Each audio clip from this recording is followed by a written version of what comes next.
Coaches and players, by request, we are going to go over the circle offense against a 2-3 zone. Jumping into it, the circle offense starts with 5 players out on the perimeter. When the ball is passed to a wing, the top player screens by the elbow. The player on the wing comes off a rub cut towards the hoop, and the corner comes off the screen to the top. The player rub cutting fills to the corner, and the screener fills to the wing. This action can be performed on either side of the floor, making the circle offense a continuity. Now, circle offense is generally used against man to man, but it can be tweaked to destroy 2-3 zones. The first tweak we will make is instead of screening the elbow area, we will find the defender that plays the opposite elbow spot on the 2-3 zone. If the defender plays under the screen, the rub cut can stop behind the screen and get a shot. If the player coming off the cut isn't a shooter or doesn't have a good look, they will continue the cut.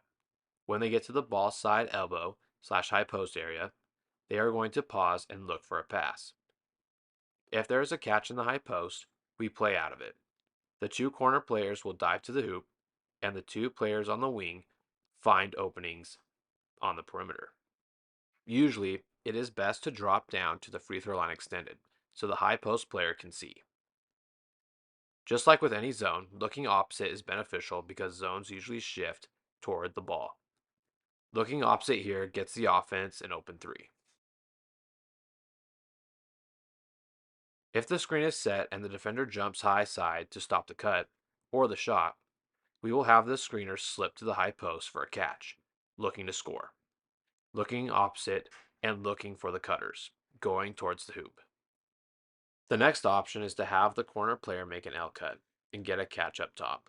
By getting a catch up top makes the top defender guard the ball, putting a lot of pressure on the defense by isolating the bottom defender of the 2-3 zone. If the bottom defender doesn't come out and guard the pass to the wing, shoot the ball. But if the defender comes up to guard the ball, look for the cutter to fill into the short corner and then to the corner. There should be a great one more pass that will have the filling cutter wide open. If there's a possible mismatch in the post, you can isolate the mismatch and see if you can get a 1v1 in the post by having your post up player rub cut and post the middle of the zone. Ball screens are extremely effective versus a 2-3 zone, especially with the circle offense. When the ball screen is set, the ball handler comes off the screen and the screener rolls to the hoop. If the defender doesn't help, go to the hoop and score. If the opposite top defender helps, it's a great opportunity for a kick out to the wing. When the wing receives the ball, they can shoot it if they're open. If they are guarded, have the roller stay down at the hoop to allow for play from the middle of the key and the short corner to happen. When rolling, go towards the middle of the zone, making it a shorter pass.